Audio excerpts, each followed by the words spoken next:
Go ahead. Hey, everybody. Thank you for checking out our YouTube, a bit of a YouTube premiere for us here, in a way. And we're going to be going over the King of Some Random Hill finals between myself and Nudeltulpe, who took the time to join me here this evening. How are you doing today, sir? Hey man, I'm doing good. Glad to be here. Excited. Uh, Yeah. Hey, how about will you break down what this format is and what we're going over here today? What's the scoop? yeah, this is a format that uses a Lua script. So you need to use the custom games option when challenging your opponent, and it uses a script by WardenSlayer called Balanced Random Start. I think I'm not exactly sure on the title, but Yeah. there are basically two. One is like a completely random start, more or less, and then there's a balanced random start where some of the items are connected to others, so you don't get something that cannot be used or that kind of stuff. It still might not be very good, but you're not going to get like a knife belt and no knives, for Yeah, or an example. arrow without a bow or something. I think like some of those worst situations are avoided by the balanced script. But yeah, apart from that, you get a skill, you get an armor, you get one or two abilities. You might get like a level one ability, like you have in this game. Yep.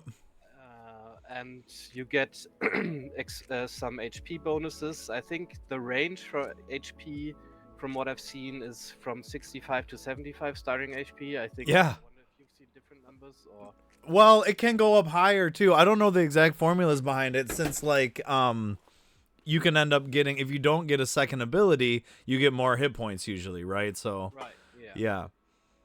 Okay. And like I don't have a second ability here, but we still both have 65 hit points. So I'm really not sure about the math. That's in the background. But I Yeah. think most games I've played were either 65 or 75 HP. Okay, nice. And they're best of 3.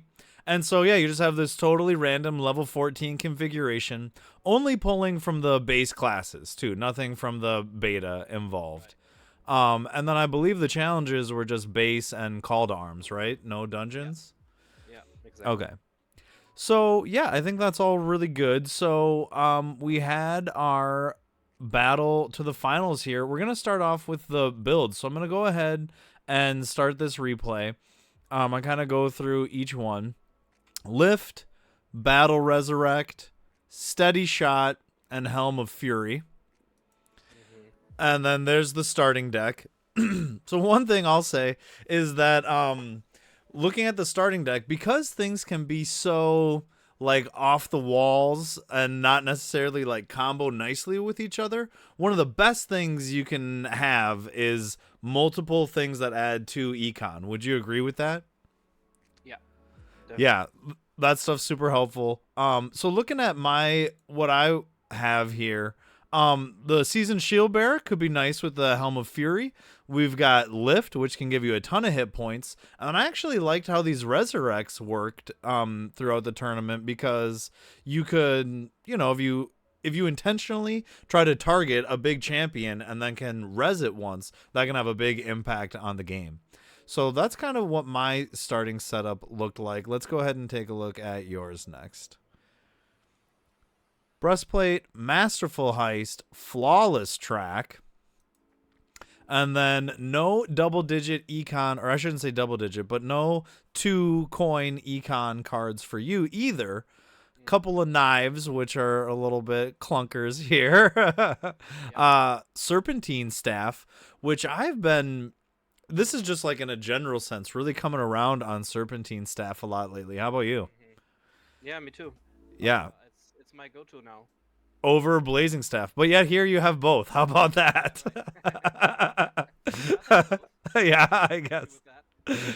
that's funny. And then you got parrot, so nice little synergy with parrot plus track. You have that built in. Yeah. Yeah. Yeah. Any other stuff about the builds, either mine or yours, that you wanted to chat about before we dive into the first few Yeah. turns? Well, a couple of things. We both don't have any 2 gold cards, but you have 1 gold more, I think. I only have 7 gold in my starting deck, and you have 8. Okay. Plus, one of yours is the Sailor, which is a champion and has the additional, sack it to draw and get some roll punch. Yep. So I think you have a fairly decent economy advantage just from the starting deck, which is something I noticed right from the gate, which had me worried. And then I think you've got some nice synergies. You have the helm, which synergizes with guard, and you've got some guard hate in your deck with the items, the double Yep. bladed axe and the scythe.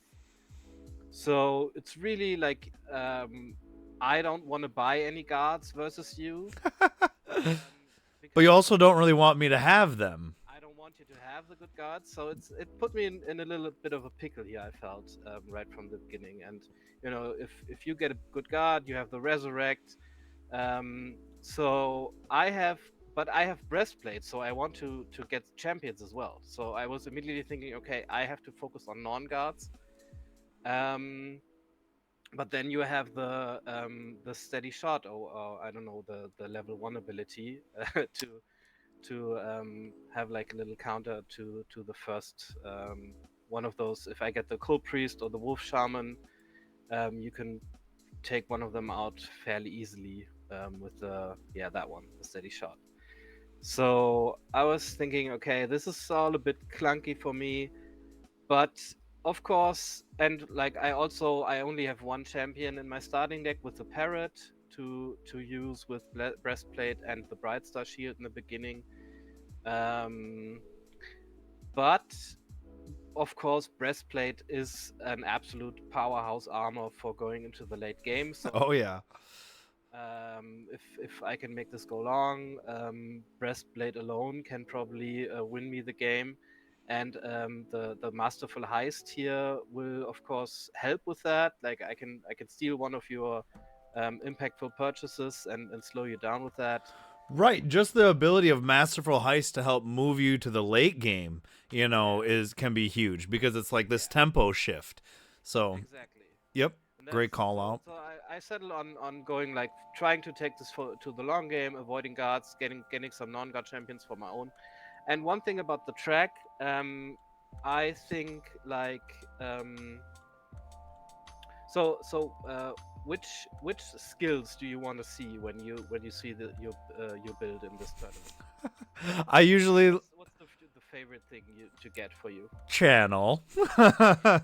Yep. Channel is very good. I'll take any channel I can get. Um and then I haven't minded the thief stuff. I like having misdirection quite a lot. That turns out kind of good because the econ tends to be bad in these randoms. But then even track itself, kind of to move past some of that junk has been Yeah, okay. The yeah, bless can be, it's kind of tricky, the market and everything else has to cooperate, so bless is a little iffy. And then the fighter, I've never really liked getting the fighter skill in this format. I find that it's very hard to put the aggro together because you both have these weird decks, and the decks tend to, or the games tend to go like medium to long. So like fighter punching away, it tends to be less effective. yeah. I think I like the fighter skills that expand more definitely than the one that just does damage. For the slightly longer game, because you tend to both build champ walls in those games. And yeah, but I really like the track. I agree, channel is the best skill to get. Any channel, doesn't matter which one, is really great. But like I think my second favorite is having a track if I have at least one draw in my starting deck, which I have here with the flashfire arrow at least, and a conditional draw with the blazing staff. So I'm pretty fine with the with the track here, and yeah, I agree. The thief skills are like they're probably my number 3 spot. Okay. Yeah. So we're kind of agreed on how the only spot where we're a little different is maybe the thief versus track, which one you Right. would want. But I definitely see the value of the track, as you pointed out, especially with the having one piece of draw. effect in there. So, okay, cool. Shall we start the game? Yeah, it is. Okay. So you are up first with the Flash Fire, Bright Star Shield on the Parrot, picking up the Recruit, flipping out Kraka, and then 1 gold going to waste there. Any thoughts on how that first turn played out for you? Yeah, it's fine. I mean, making the parrot 4 health is immediately annoying for you. Yeah. I know you've got some starting damage, good damage in your starting deck, so you're gonna be fine. But But still, I have to, like, you have to send that damage at the bird, and it's only going to get bigger as the game goes. So, and like recruit absolutely plays into my game plan. You know, get some econ, get some heal, make it go long. So I'm pretty happy with that. definitely.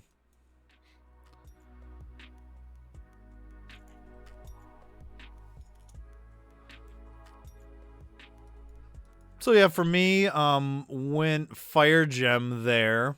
Any thoughts about Cult Priest, or do you think don't risk flipping anything for you? You think I should have gone Cult Priest? No, no. No. I mean, it really doesn't do anything for you at the moment. I think, you know, get some econ. Yeah. Yep. Yeah, really with these random games, building your econ in the early tends to be pretty important, which you do as well with your Fire Gem purchase. Yep. So what do you think of Dark Energy over Fire Gem there? I think it's good. I mean, it's a really good card, and you're gonna need some damage in the deck, and like yeah, it's a crappy roll, but I think it's probably what I would have picked as well. Yeah. Yeah, especially with like I see the breastplate there. It's no secret. You know, and you already buffed that parrot once and you got the Bright Star Shield. So investing in some damage at such a great rate too. We know Dark Energy is just great costing there. So Yeah. led to that getting picked up.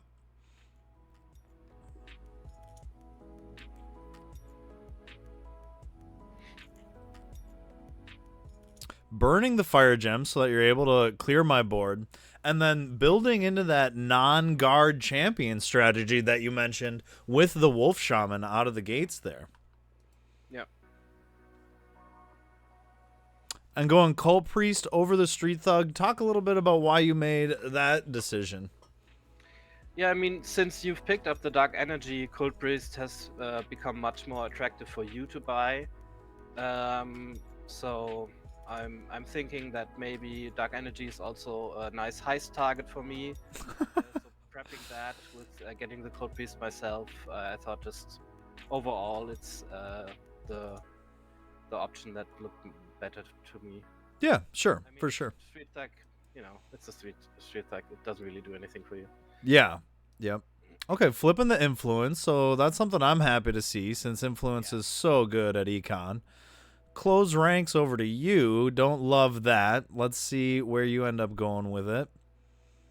There's that super buff parrot again. Yep. Parrot's up to 5 now. And there goes the heist. And able to pick up close ranks for free. So very nice there. Yeah. I like with the heist you could pick up a card of cost up to 5 from the row from the Yep. market. But I thought like with both of us going for a champion heavy setup, getting that close ranks is going to be really, really important. So if I would have bought that from the row, I wouldn't have been able to heist anything from you. And I thought, let's just get this out of the way. You know, usually you get more value if you use your abilities as early as possible. So Totally. I thought, just go for it. Yep, they're really strong and they like increase your development and give you a little bump ahead in like the building out your deck and stuff. Yeah, I think this is one of the most important turns in the game where I can do this heist, and then like this is a really good turn for me, and then there's one for you coming up. I think relatively soon. Cool. Which did not make me happy. All right, so taking care of the parrot there. 5 econ. And I opted to go for the Street Thug there. What do you think of that purchase? I don't love it, to be honest. I mean, yeah. What was your reasoning there? So I could kind of see the champion strategy unfolding a little bit on your side. And I had my resurrect that I have like no very good targets for it yet. So like I wanted my ability to have like a chance to even be relevant because we're about to like go into deck 3. My only relevant purchase so far was the dark energy, which has been taken away from me.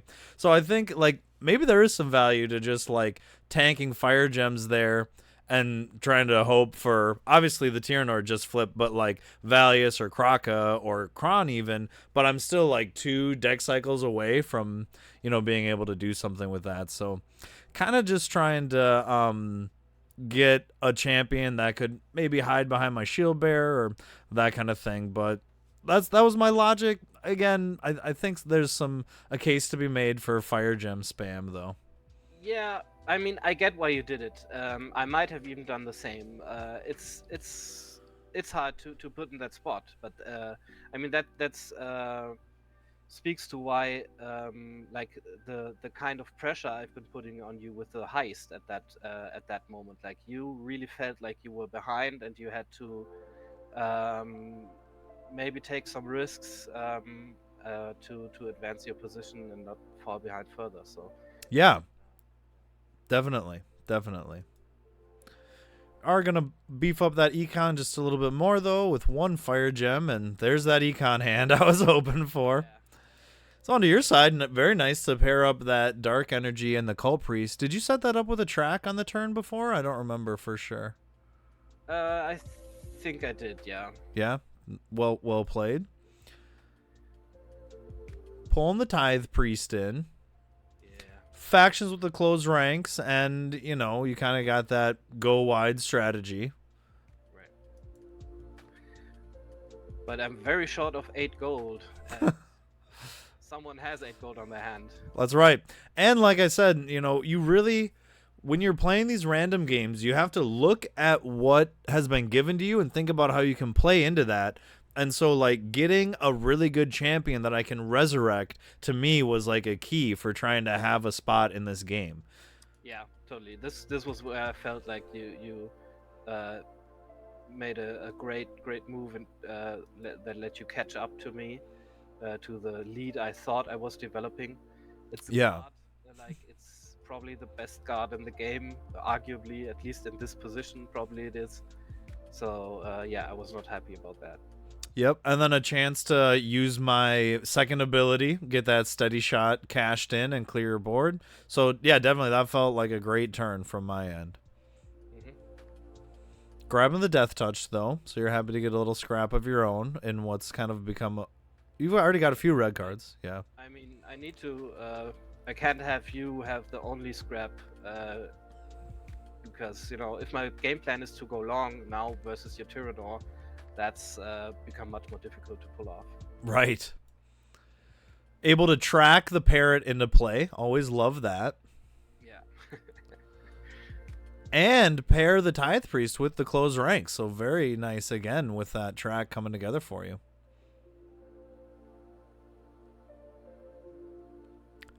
And yeah, dude, you totally called it about like playing around the throwing axe. Now, hilariously, only Tyranior for guards have shown up, but it was funny to me that I was like, I just can't get any bonus damage off the scythe or the double-bladed axe, Yeah. and we can't clear the tithe priest there, so he's just gonna get a bigger butt this turn.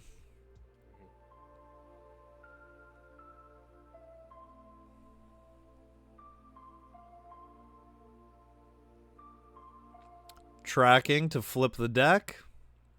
You got 3 gold out of the way, plus a knife and another gold. So very nice deck flip there. It looked like I mean, yeah. you kept the dark energy out of the shuffle, but Right. Right. That's right. Yeah. I mean, that's where the track is helping me with scrap lead that you have. That we've been talking about how putting those starter cards into your discard pile after flipping the deck is like a sort of a semi-scrap. Like a temporary scrap or something, yeah. Right.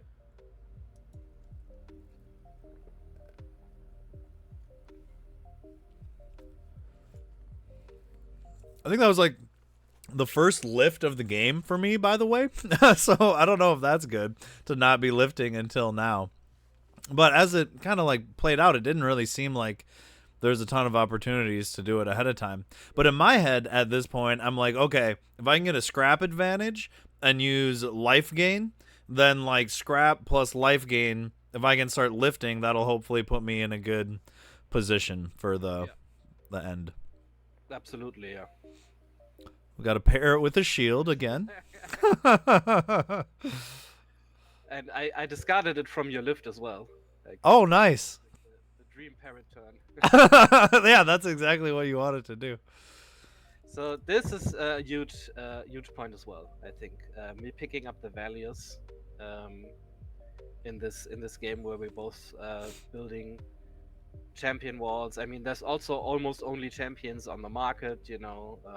This is just a great situation to get that dragon. Right. Yeah, and you got the serpentine staff, and it's a non-guard, and you've got 11 defense worth of champions already on the board.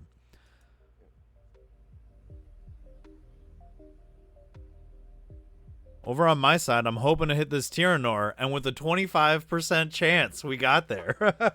So I felt pretty good about that one. Yep. And to have it with the influence, too. So cashing in some scraps here. And then here, I had to think real hard about cashing in the influence to take out the parrot or not. Opted not to do it because it adds so much econ and factions with the Tyrannor that I wanted it around for the next shuffle. Yeah, I agree with that.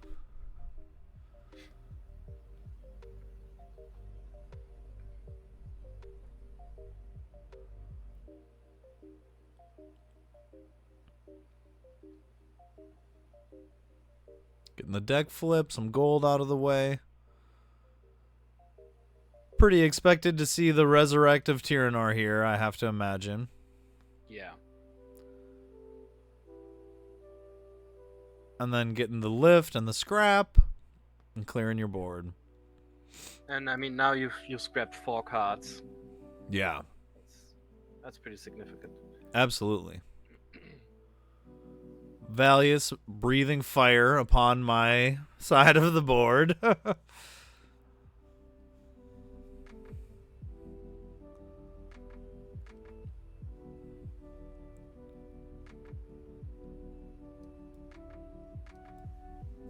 So, yeah, here's a point where I was kind of course, realizing that, like, all right, I might be in a good position with, like, scrap and healing, but man, does he have a lot of a lot of defense on his champions that he's putting out there. So I was a little tempted by the smash and grab there, just because it does so much damage, and to be able to maybe get the Tyrannor back or something was. I kind of debated it a little bit, but then I opted for Kron just because it's so close on damage. Kind of functions as a little bit of healing for me because of its 6 defense. What do you think about the choice to go Kron there when there's even Liss or Kraka as well to be considered? Yeah, I like it. I think I don't think smash and grab is the better choice here. And with Liz, you're putting yourself into like an over scrap position maybe if you're taking it. Plus, maybe you want to push me towards buying it a little to to get some value from your anti-guard cards. And Liss is such little damage, you know, and I've already identified that, like, man, I am short on damage. Yeah, I think there could be an argument made for Kraka to get your own defense up even more and really set up for that late game. But then, yeah, Kraka doesn't give any damage. I mean, he has the draw, but I think at this point you need to get a little more damage in your deck first before picking up Kraka. So Yeah. Okay, let's keep it rolling.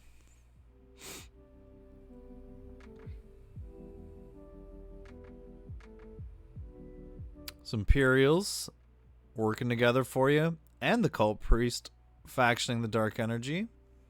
yep.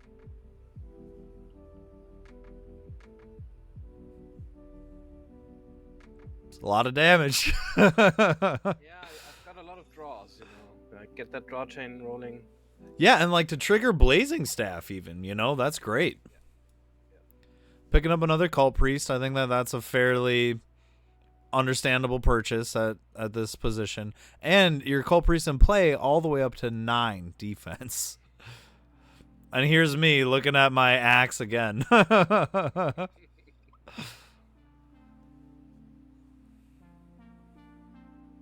So you can see I'm working that lift strategy, but I can't even like fully clear your board. Yeah, but I mean here comes your Tyranno again, so you've got another good turn coming up, right? Yep. And this turn of mine was not the best, so Bit of a dud, yeah.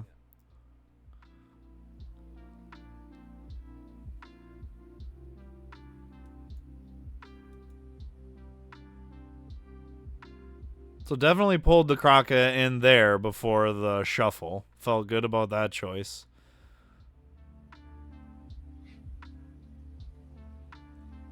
get the lift off. Yeah, that's a good turn. I mean, look at that wall. Yep. But you've got some good tools to combat it, as we see. What was that? 18 damage off of Valius, essentially, if you count the 3 to me. Yeah.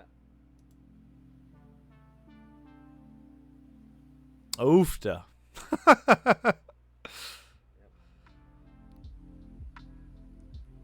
Start to buff that values as well. Yep. And getting the track in. So you're just working through the deck. Masterclass in tracking there. Looking great. Well, can you check what turn this is? I can. If you hit the menu. No, because what's a video? It's not we're not in the app. Yep. Yeah, we'll see once the turn switches. It will be, we'll see, right? I think so. We'll try to keep an eye out for it. Because we're approaching late game, I think, right? This 27. Yeah, yep. Yeah. Yeah, I can tell you the replay, the time is dwindling in the replay.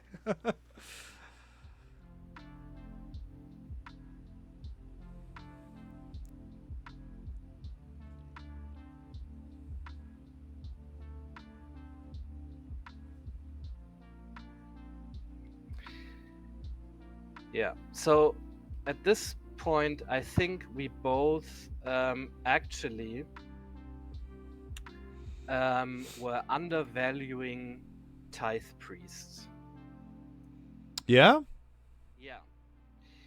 In hindsight, I thought, because I could have gotten the 2 gold at the end of my turn to buy it. Yep. And after I ended my turn and I checked everything again, I thought, oh no, I think this was a mistake and I should have hate bought it. Because at this point, I think it would be a really great pickup for you because you don't have any other Imperial to faction with Kraka in your deck. And factioning it would be so much health considering the amount of champions that I have. Yeah. That's a good call. Yeah, notice me scrapping out the double-bladed axe here and the Seasoned Shield Bearer. Any thoughts about that move? The axe was only 3 damage since you were, wisely avoiding guards. Yeah. And the Shield Bearer, for me, my perspective, I was like all in on like how do I get more damage, So I kind of like maybe had blinders on, but that's a very solid point about the Tithe Priest, especially with how scrapped down I am. I'm like quite likely to faction it reliably, the Kraka, that is. Yeah, I think it's solid to scrap the shield bearer. I would probably prefer to scrap the follower if I can, but we have the Right. shield bearer in the discard, I think, so might as well get it out of there. Yeah. Yeah, and here I was like fully scrapped down. So I was like, okay, like this is kind of this situation you want to be geared up for. Like this is what you're trying to go for when you have Tyrannor and stuff. So, and then I had the afterlife to try to work with it. So I felt okay, but still obviously very worried about all these big numbers on your side. Yeah.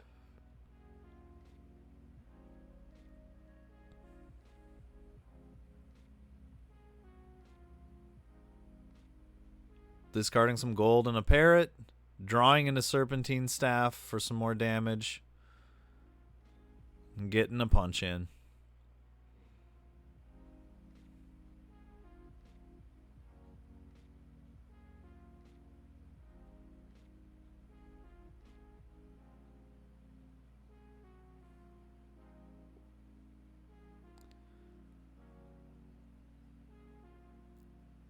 This felt like a bit of a desperation turn. I knew I could get something like directly into play. I was a little bummed that Rasmus was the best thing that I could get, but Yeah, maybe Ty's Priests. yeah, I would have factioned it and been at way more than 24 right here. The other thing though was I knew I had the Street Thug to try to pair with it, and that being able to get stuff straight to the top is good, but maybe that's not as important with how scrapped down I am. Mhm.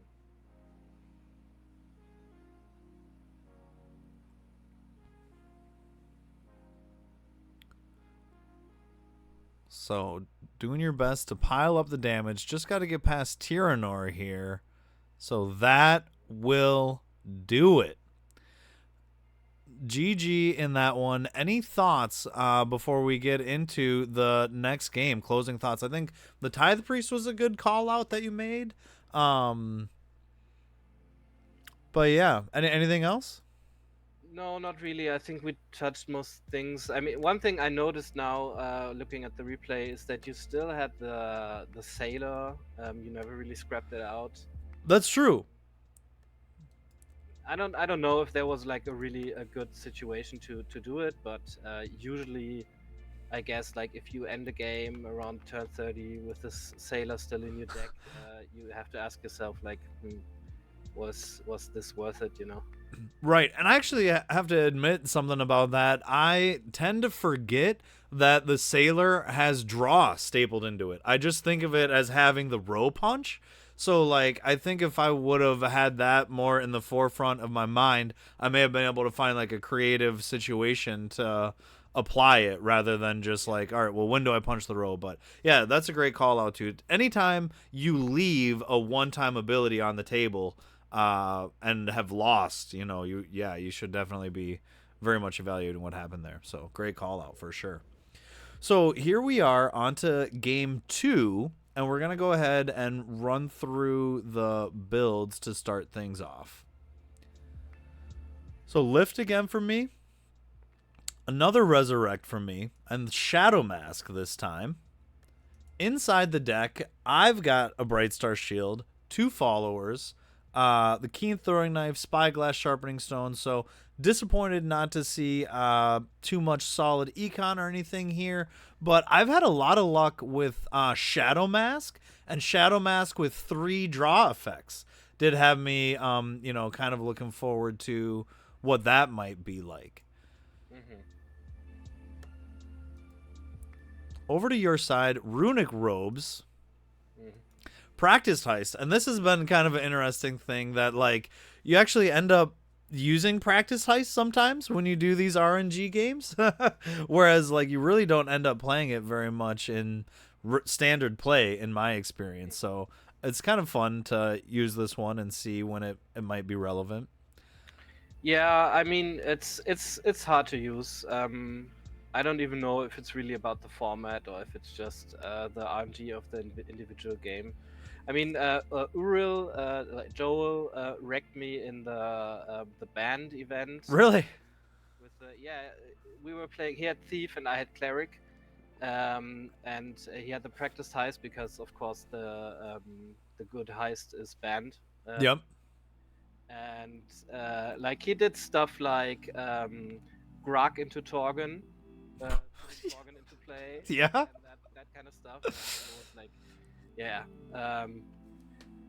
So cleric into thief is still not very a very good matchup even in the band format. Unbelievable. Yeah, I think like it's pretty easy to see how like the best case scenario for practice heist is amazing, but that like the worst case is very bad and like nothing to do at all with it, you know? So like I mean, I see Joel pulling that off versus me, and then when I play it, I always think like, oh man, why can't I use this? Absolutely. So last thing on your like setup to start here, you had the Bless of Steel. Yeah. With Gallic out there and some champs that you'd be happy to bless up, so that seemed fine. But again, as we talked about early on, the bless is not too exciting. In the deck, though, here's where we see the goods. Yep. Ship in a bottle. We all know how powerful ship in a bottle can be for the, you know, it fuels an early purchase and lets that impact right away. Ruby, Elkstone, Blazing Staff, Serpentine Staff, and a Jagged Spear, which keep an eye out for what happens with that Jagged Spear. I thought you made a good play with the spear. Okay. Any thoughts about the opening builds that you want to get into? Well, yeah. I mean, the items aside, the starting deck aside, when I look at the builds, I think mine's pretty shit, and you know, Blast of Steel puts me towards champs. Then I have the Blazing Staff that puts me towards actions, and it's all just. But then with the items, like just to count that out, I have 12 gold in my starting deck, and you have 6 gold in your starting deck. Oofda. So that is a real big advantage for me. You have 3 draws. I don't think I have any draw. Like I only have the conditional draw with the Blazing Staff. And very hard to hit that. Like we can kind of take for granted the wizard. You're like, well, Blazing Staff hits decently, but wizard starts with 2 ignites. You have nothing like that. Right, so right. I have 2 starters that I can sack out to make my deck thinner. So that's fine. But like also on your deck, the Spyglass is so annoying. Like to have it, like it's only a draw. It does nothing more or less. Like with Ranger, you can set it up with the track at least. But here, I thought this was really harsh to have. yeah, that's it. Yeah, we'll see what happens here. Okay, so let's get into the first turn. It looks like you are starting. Gold, gold, gold. Picking up the Gallic right away. Was there any temptation to do some robbery, intimidation with your practice heist type stuff and still maybe end up getting the Gallic, or you didn't really want to go that route? Yeah, I thought about it, but I wanted to be greedy because I thought, you know, I've got so much gold. I can wait for maybe two bombs to combo together with a heist or something. Okay, makes sense. Speaking of bombs, Dark Reward plops onto the row. I saw that Dark Reward and I was like, I'm gonna need to draw 2 things that give me econ if I'm gonna hit this, and didn't get there. Get to peek at your hand though, and see that you will be able to afford the Dark Reward. Yeah, I think overall the market is favorable for me. You know, there are some really expensive cards on it that I'll be able to afford. You probably won't. And I mean, sure, like the robbery is kind of nice for mask, but there are no premium mask cards in the market right now. So Definitely agree with that. Yeah, at this point, I will shout out, I did mask this fire gem up at the end of last turn. And that's a thing, you know, you can boost your econ in the early game with Shadow Mask, which is nice. right. Yeah, I forgot to call that out. But here's you cashing in Ship in the Bottle to put that Dark Reward on top, which also perfectly squares your deck at 5, which is really nice.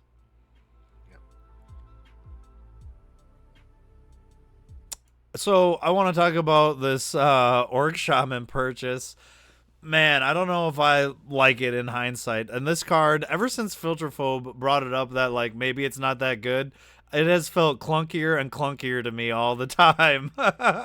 And so I got it because I have the Shadow Mask, and I was like, well, there's some things it itself can go up, and maybe there's some things I can manipulate there. But in hindsight, I'm kind of feeling like maybe one of those blues might have been a better call, like even Yeah, robbery or both something. even. Yeah, Either of those. yeah. But we draw into Gorg, and then get up to 2, and then take a Fire Gem and continue ignoring the blues. Dark Reward, getting the scrapping started.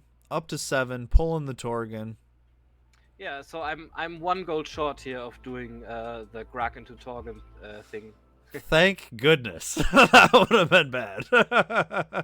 Robesing a knife to keep a knife out of the shuffle. That seems good. And then that's what I wanted to call out. You scrapped out that jagged spear immediately, which I thought was like a very smart play. Do you want to talk about that decision a little bit?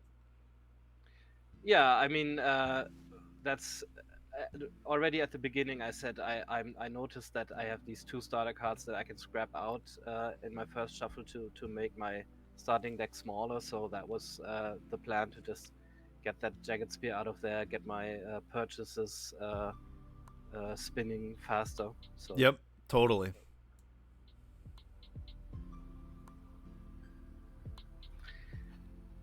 yeah, so at this point, honestly, like, I feel pretty bad for you, because I feel like the game is already over. Like, almost at that point where I put the, what is it, the dark reward on top of my deck, I was like, oh man, like, I got the stack, I got the econ, I'm gonna get all these bombs into the deck while still buying fire gems. Like, Yeah, and I'm just like hoping to pair together like what 3 fire gems to still not afford anything. That was bad. yeah. But let's give this follower a shield and check out your hand. So we got up to 5 here. Going wolf form, flipping a That's bomb. very good pickup, you know. Yeah. Yeah, at that point, I needed something that could answer the Torgan. So, couldn't go with, like, the small blues there or anything. Yeah.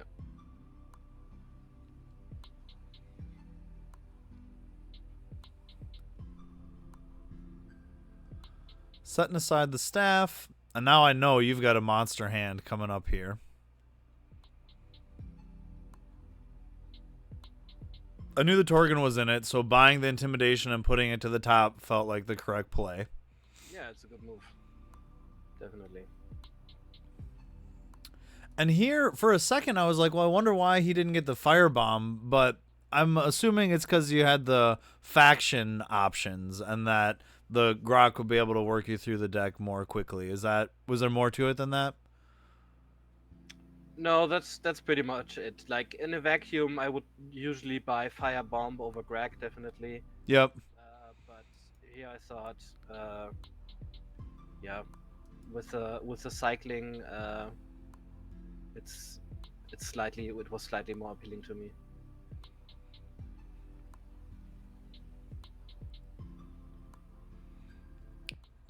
But I'm not even sure if it was the correct call. Actually. Yeah, it's close maybe. But yeah, by the way, I'll call out. So like here's my econ hand. The good champs are mostly gone, and I still don't have anything to resurrect, which again, like as we talked about with these games, you want to be trying to play into your skills and abilities, so that was tough. Yeah. And there goes the firebomb. Yeah. So maybe talk about why you set aside the Torgan there. I feel like maybe not everyone would have made that play. Why did I put that? I know there was a reason. I think it's because you probably have Grok in this next hand. Is probably why. Yeah, probably. And oh yeah, right. I have Grog, and I have the Bless of Steel, which I don't think I've used this game so far. But now I like setting the target aside. I'm gonna have 3 champions to then bless, which will make it much more efficient than blessing him once and then blessing just 2. Totally. And you got 2 scraps and flip the deck to try to work through. So like that extra faction ability of Grok has even more chance to hit Firebomb. So Yeah. yeah, I thought it was a good play. And there it is. Yeah. Drawing all my bombs. Practice heist for Kraka and a devotion. Mm-hmm. Devotion, very solid there, giving you the econ to be able to bless after your practice heist. I thought that was nice. Yep. Yeah, so depressed on this side of the board. So you even have to bottom deck the wolf form. Right. Yeah. Yeah, it was rough.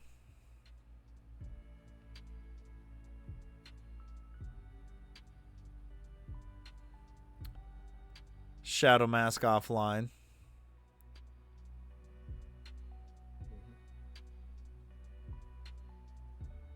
And scrapping the firebomb to get the lethal there. Very well played, sir. So, good game. I'm going to rewind that back to the beginning so we can talk without the you lost screen up the whole time. But congratulations. There you have it. You are the king of some random hill, Noodletulpe. How does it feel, my friend? Yeah, it feels good. It feels a little bit it feels like I was very lucky. Let's put it that way in those finals. But I mean, it's an RNG event, so.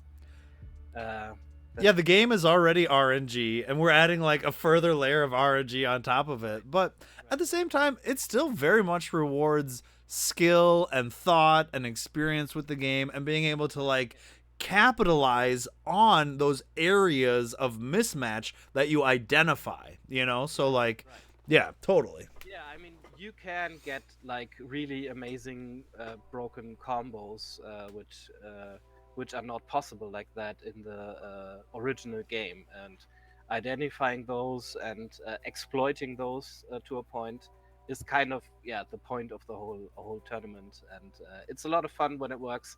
It can put you in some undesirable positions where you'll have to take a loss where you couldn't really do anything about it. That's just part of the game at that point. Totally agree.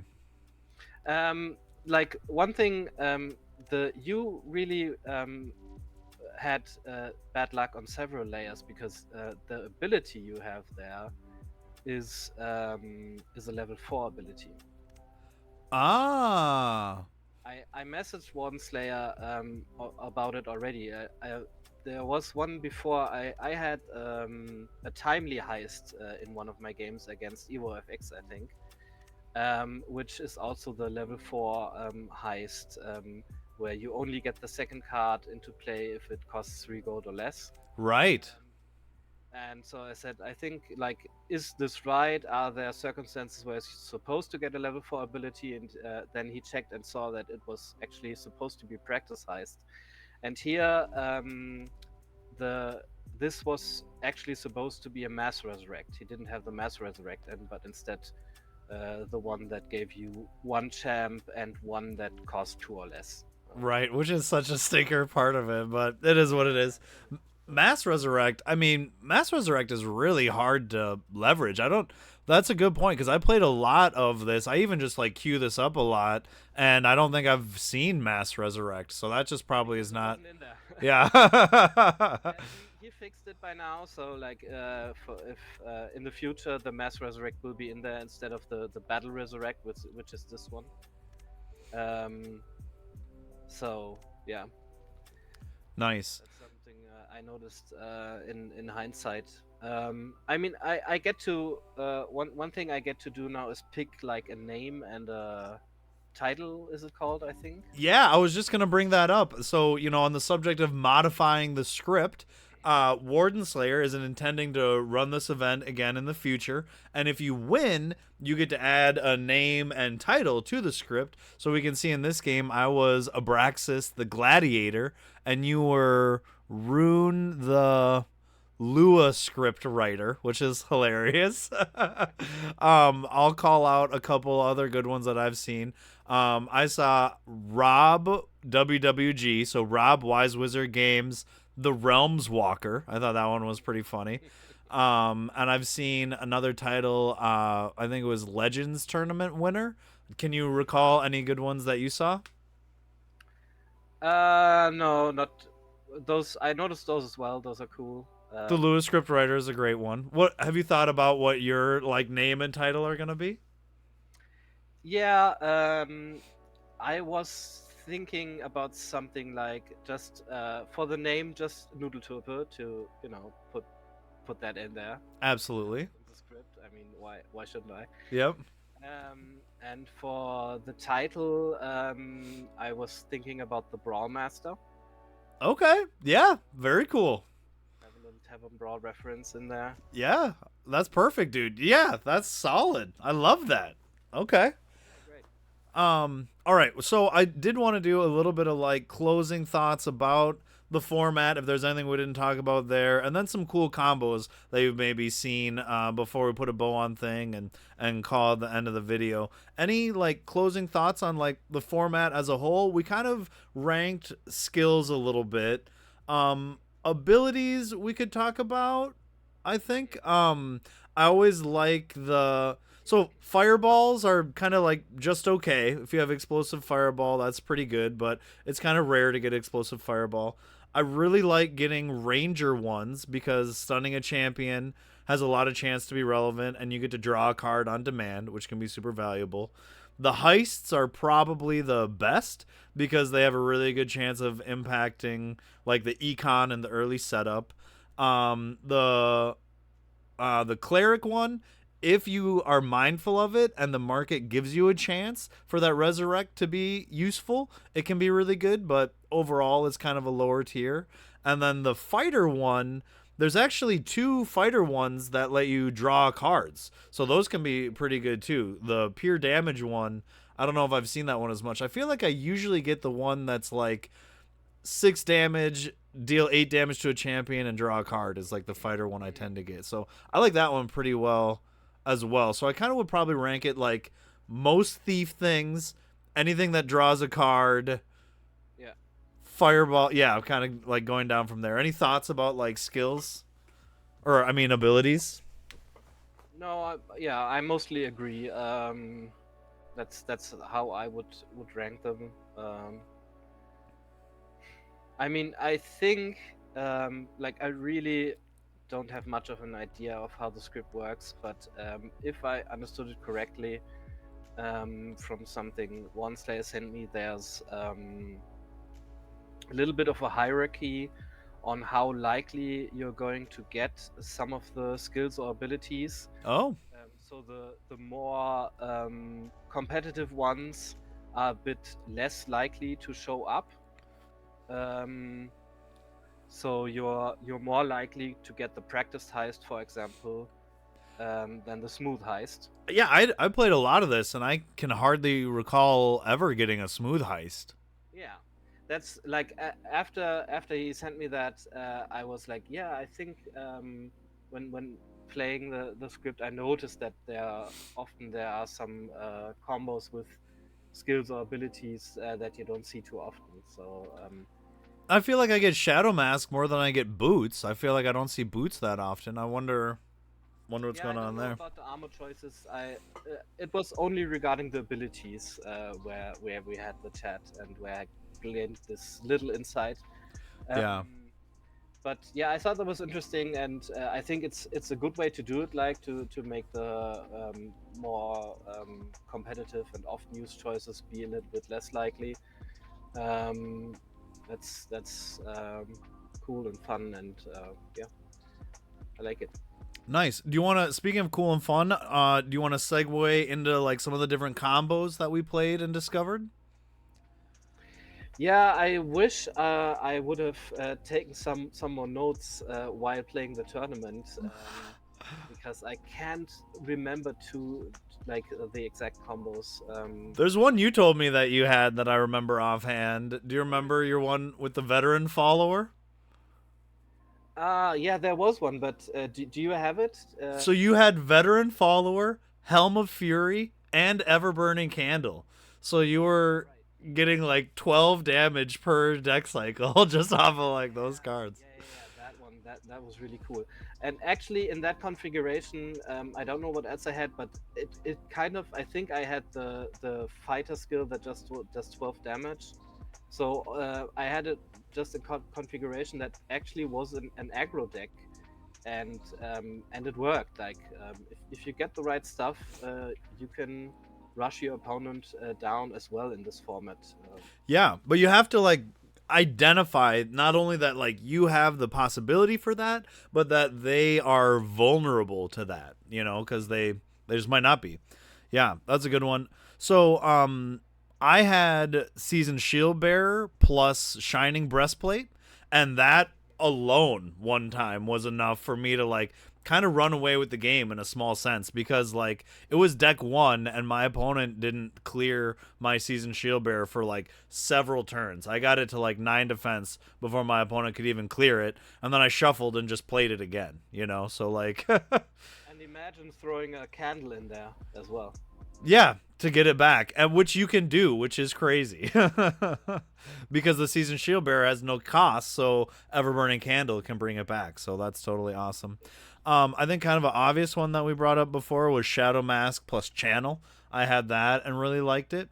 But then I also was able to get Shadow Mask plus Magic Mirror, which was really fun to be able to mask something to the top, knowing that it's an action, and then mirror to draw 2. Right. So that was a good one. And then just like in general, good card that I was lucky to get early on in the tournament. I don't remember who my opponent was, but in 2 of the games, I had Treasure Map.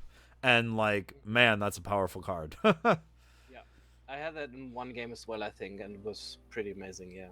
Yeah, just because like, I mean, all the things that it does are good things, and like this is kind of like a low power format because there's stuff, you know, you're like trying to scrape together synergies. So any like individually powerful card or ability or effect or whatever, you know, can lead to a good advantage. So Yeah. I know I had one game versus Jig where he had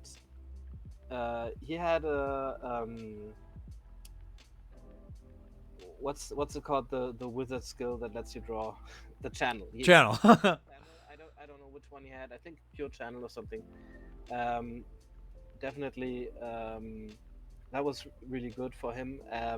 But I had a track as a skill, and I had like 3 cards, 3 starter cards that gave me a draw. I think I had like Flash Fire Arrow. Um, I think there was a Blazing Staff in there and the Sharpening Stone or something, and maybe even one more. I think I had like three unconditional draws and the Blazing Staff for the conditional draw. Yeah, that was also pretty amazing. Like at first I thought I was gonna be behind Because because he had the channel and you had track. some other decent cards, right? Yeah. But in the end, I ended up winning that game because I could I could gain a lot of value from tracking and then drawing. Yeah. For sure. Awesome. Well, I think that should wrap it up. Did you have any closing thoughts that you wanted to throw out there? No, it was this was great fun. Yeah. Yeah, me too. Absolutely. Well, with that, goodbye, everyone. Thank you for checking out our YouTube video. Bye bye.